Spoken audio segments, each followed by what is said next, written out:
Hello guys, welcome back. My name is Ashish Tete और आज हम लोग देखने वाले हैं कि साहब अपना जो मई 21 का अटेम्प्ट आ रहा है तो तभी उसके लिए हमें कैसे प्रिपेयर करना है और क्या हमारी स्ट्रेटेजी होनी चाहिए। ठीक है, तो आप जैसे यहाँ पे देख सकते हो, ये मैंने आपके लिए एक एनालिसिस प्रिपेयर करके रखा है कि आज तक जितने भी एग्जामिनेशंस हुए तो उन एग्जामिनेशंस के अंदर किस तरह से आपका कोई टॉपिक आया है, उस टॉपिक का कितना वेटेज रहा है, हर एक चीज़ हमने यहाँ पे कवर कर रखी है। वैसे ही हर एक चैप्टर, हर एक जो सब्जेक्ट है उसके हिसाब से उन रिस्पेक्टिव जो फैकल्टीज़ है वो आके आपको बताएंगे कि उसके लिए कैसे प्रिपरेशंस करना है, कैसे एनालिसिस करना है। आज हम लोग बात करने वाले हैं सिर्फ और सिर्फ अपने अकाउंट्स के बारे में। ठीक है, तो अभी जैसे आप देख रहे हो इस एक पीडीएफ को, इस जो आपको यहाँ पे दिख रहा है ये चार्ट वगैरह हर एक चीज़, तो ये आपको कहाँ मिलेगी? तो आपको मिलेगी टेलीग्राम के चैनल के ऊपर, लिंक डिस्क्रिप्शन बॉक्स के अंदर है। ठीक है, now let's start with the proper discussion. अब यहाँ पे क्या होता है ना कि हम लोग हर एक चीज़ को अगर देखें, ध्यान से अगर देखें, देखो यहाँ पे आप देखोगे कि कुछ चैप्टर्स ऐसे हैं जो कि बार बार पूछे गए हैं एंड उनका जो नंबर ऑफ मार्क्स है, उनका जो वेटेज है वो काफ़ी हद तक सेम रहा है। ठीक है, कुछ ऐसे टॉपिक्स है जो बहुत ही सिमिलर वे से आते रहे एग्जाम्स के अंदर, उनका वेटेज भी सेम रहा है। एंड एक और चीज़ आपको बताना चाहूँगा कि उसका जो मतलब क्वेश्चन जो पूछे गए ना, वो क्वेश्चन पूछने का क्वेश्चन नंबर तक का भी सेम था। इतने लेवल पे यहाँ पे सिमिलरिटीज पाई गई है।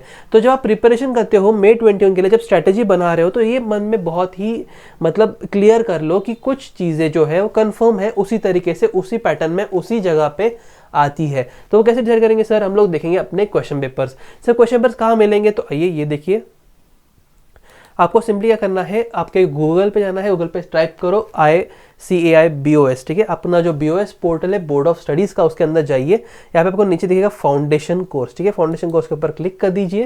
जैसे फाउंडेशन के ऊपर क्लिक करते ही आपका ऐसा टैब ओपन हो जाएगा। टैब के अंदर जैसे जाते हो आपको यहाँ पे दिखेगा हर एक सब्जेक्ट का नाम। ओके, अब देखो यहाँ पे जो MCQ पैटर्न से आने वाले जो आपके सब्जेक्ट्स हैं उनके यहाँ पे क्वेश्चन पेपर्स मिलेंगे नहीं आपको। ओके, क्योंकि वो बाहर आते ही नहीं है। आप जैसे ही एग्जाम देते हो MCQ पैटर्न का जितने भी क्वेश्चन पेपर्स हैं वो एज इट इज अंदर चले जाते हैं और वो लोग बाहर उसको मतलब दिखाते नहीं किसी को या फिर देते भी नहीं है। ओके, सो आपको MCQ वाले जो सब्जेक्ट्स हैं उनके क्वेश्चन पेपर नहीं मिलेंगे, आप फालतू में ढूंढते रह जाओगे पर आपको नहीं मिलेगा। ठीक है, तो परेशान मत होना, वो आते ही नहीं है।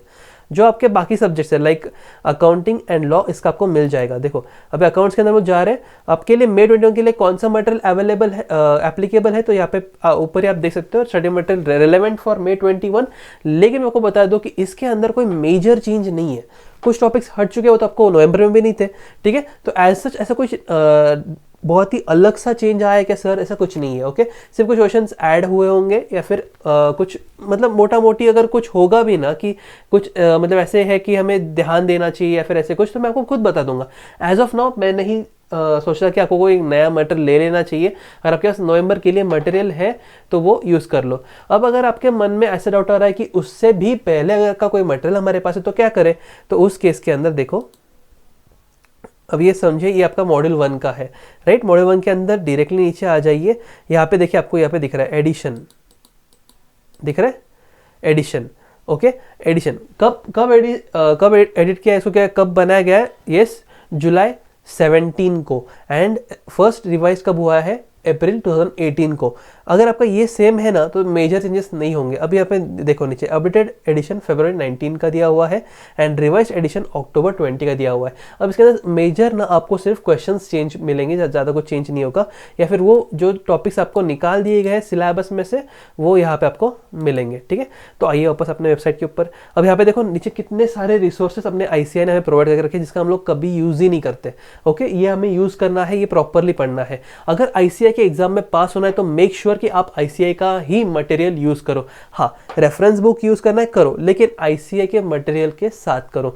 सिर्फ और सिर्फ अपने क्लास के नोट्स यूज कर रहे हैं, सिर्फ और सिर्फ हमारे रेफरेंस नोट्स यूज कर रहे हैं, ऐसा नहीं होना चाहिए। हाँ, अगर आपके फैकल्टी जो है, अगर आपके सर मैम जो भी है, अगर उन्होंने अपना पूरा नोट्स अपने ICAI को ध्यान में रखते हुए, अपने ICAI के मॉड्यूल को ध्यान में रखते हुए एज इट इज बनाया है तो बिंदास उसको फॉलो करो, कोई इशू नहीं है। लेकिन फिर भी अगर आपका ICAI मॉड्यूल ठीक से हो गया ना तो आपको कोई रोक नहीं पाएगा अच्छा स्कोर करने से। ठीक है, सो मेक श्योर अगर ICAI का एग्जाम आप दे रहे हो तो आप यही यूज करो, ICAI का मटेरियल ही यूज करो। मैं CFL में इकोनॉमिक लॉ भी पढ़ाता हूँ। ओके, तो वहां पे भी जब मैं किसी को सजेस्ट करता हूँ मैं यही करता हूँ कि ICAI का मटेरियल ही यूज करो, उसी के अंदर आपको सब कुछ मिलेगा और उसी को पढ़ के जाओगे तो एक अलग लेवल का कॉन्फिडेंस भी होता है कि हम जिस इंस्टीट्यूट का एग्जाम देने जा रहे हैं हम उसी का मटेरियल पढ़ के जा रहे हैं, ठीक है। कुछ तो वजह होगी ना कि आईसीआई ने वो मटेरियल इतना प्रिंट करा होगा, इतना आप तक पहुंचा होगा, इतना कोरियर वगैरह ये सब हैंडलिंग चार्ज लगा के, इतना स्टाफ मेंटेन करके कि ट्रैक करने के लिए मटेरियल पहुंचा नहीं पहुंचा, ऑर्डर्स एक्सेप्ट करने के लिए, कुछ तो वजह होगी, है ना। वो फालतू में तो इतना खर्चा नहीं करेंगे, तो इसीलिए उस मटेरियल को यूज़ करो। सो बेसिकली हम लोग क्या यूज़ करेंगे, तो मॉड्यूल यूज़ करेंगे, ठीक है। अब मॉड्यूल के साथ में हम लोग रेफरेंस बुक यूज़ करेंगे, तो रेफरेंस बुक्स कौन सी यूज़ करने, क्या यूज़ करने आपको बताऊंगा, ठीक है। एज ऑफ नाउ तो एक बुक है जो मैं रेकमेंड करूंगा कि आप पीसी तुलसियन जो है वो आप यूज़ कर सकते हो, आपको अमेजोन पे भी आराम से मिल जाएगा। अकाउंट्स का ले लो, लॉ का ले लो, हर एक सब्जेक्ट का PC Tulsian book is very nice and it can be used for self study also and reference material करके भी आप यूज़ कर सकते हो। यानी कि अब तक अगर किसी का पढ़ा ही नहीं हुआ है, कोई क्लास नहीं लगा रहा है, कोचिंग नहीं लगा रहा है, तो आप पीसी तुलसियन पढ़ के भी कर सकते हो। लेकिन अब भी May 21 के लिए यूज़ करना चाहिए क्या, सिर्फ प्रैक्टिस के लिए करो, सेल्फ स्टडी अभी मत करना, उतना टाइम है ही नहीं अपने पास। अगर अभी कोई 11th के अंदर बच्चा बैठा है और वो प्लान कर रहा है उसके एग्जाम्स के लिए और ये वीडियो से ऐसे नॉलेज के लिए देख रहा है, तो ठीक है, कोई बात नहीं, आप पीसी तुलसियन ले लो, पढ़ो, कोई बात नहीं। लेकिन अगर आप अब भी May 21 के लिए प्लान कर रहे हो तो please don't, okay. Self study के लिए मिल के मत बैठना, बहुत टाइम जाएगा भाई, इतना टाइम अपने पास है नहीं, ठीक है। अब देखो यहाँ पे आपको दिख रहा है क्वेश्चन पेपर्स, यस, ये जो क्वेश्चन पेपर है आपको यहाँ पे जाना है।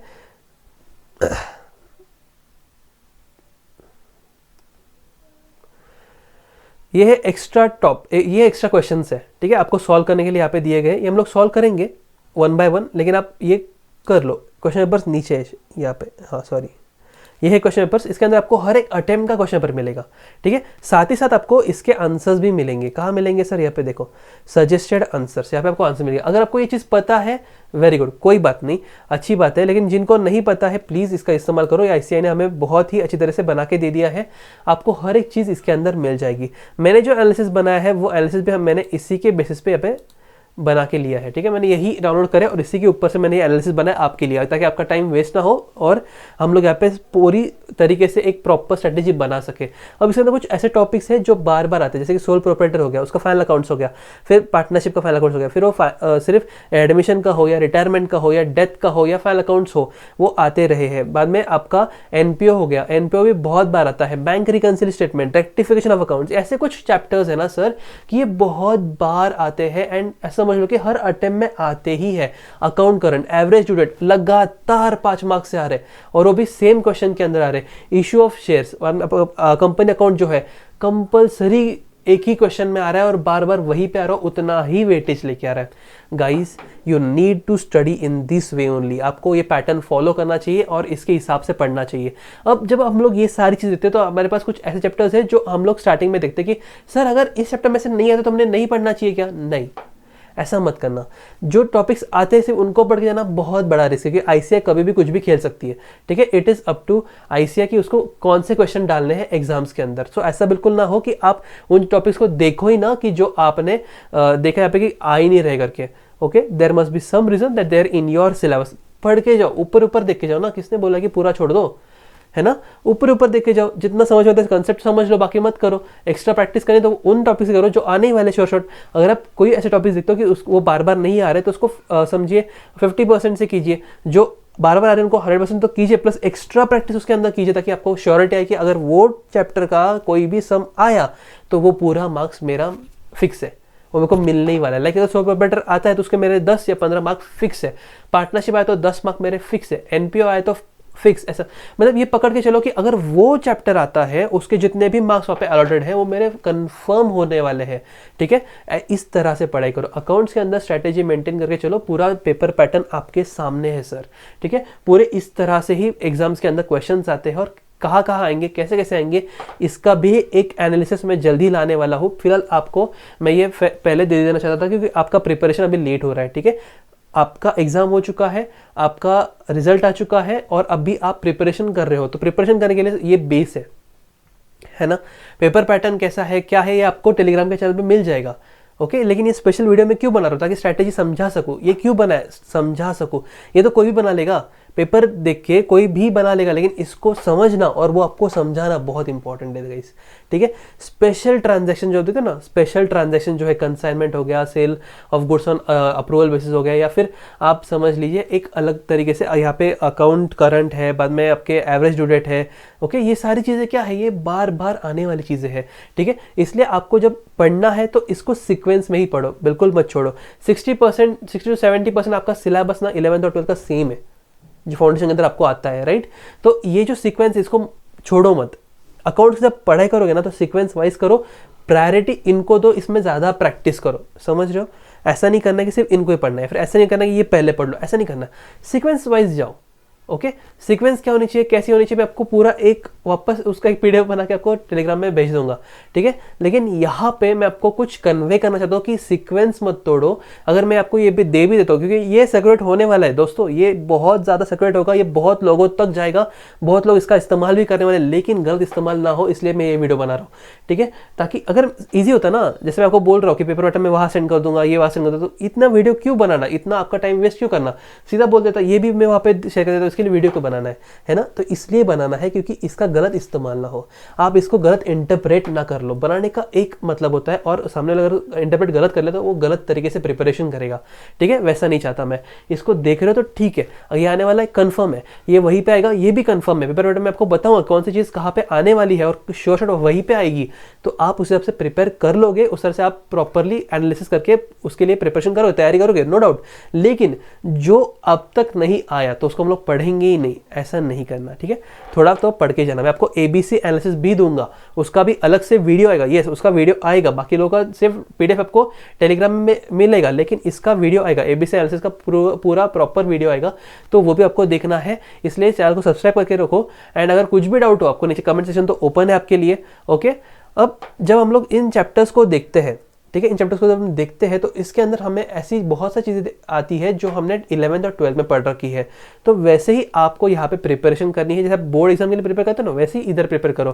देखो वो चीज़ ना दिमाग में लाओ मत कि तुम लोग सीए फाउंडेशन दे रहे हो, तुम लोग सीए फाउंडेशन दे रहे हो, वो बाओ ना वैसे मतलब बनाओ मत तुम्हारे दिमाग में, वरना तुम लोग को प्रेशर आएगा। प्रेशर आते से ना तुमको एंजाइटी होगा, एंजाइटी होगा तो आपको वहाँ पे जब आप एग्जाम में जाओगे और वहाँ पे जब आप बोलते ना पेपर लिखोगे तो आपको वो प्रेशराइज करते हैं ना, आप पूरी तरीके से अच्छे से वहाँ पे अपना 100% नहीं दे पाओगे, ठीक है। सो एक चीज़ ध्यान रखो, अकाउंट का जैसे आप बोर्ड एग्जाम्स के लिए प्रिपरेशन कर रहे थे, वैसे आप सी फाउंडेशन के लिए प्रिपरेशन करो। अब उसके अंदर जब आप पेपर्स को सॉल्व करोगे, वेरी इंपॉर्टेंट याद रखना, जब आप पेपर्स को सॉल्व करोगे तो आपको ये एक चीज़ बहुत काम में आएगी, बहुत ज़्यादा आपका टाइम भी बचाएगी। याद रखना 3 फाइनेंशियल स्टेटमेंट्स का, फाइनल अकाउंट्स का सम आने वाला है 3 टॉपिक्स में से, एनपीओ में से आएगा, सोल प्रोप्राइटर में से आएगा, पार्टनरशिप में से आएगा। हर एक फाइनल अकाउंट के सम को बहुत सारे लोग, यानी कि 90% लोग इसको 30 मिनट्स लगाते हैं। भाई साहब इतना टाइम अपने पास है नहीं, 90 मिनट्स आपके सिर्फ उसी में चले जाएंगे, 1.5 घंटा उसी के अंदर चला जाएगा। भाई टाइम ही कितना बचा है आपके पास बाकी क्वेश्चन सॉल्व करने के लिए, समझ रहे हो। 30 मार्क्स के पेपर के लिए आपने 90 मिनट्स लगा दिए, सर ऐसा नहीं चलेगा, ठीक है।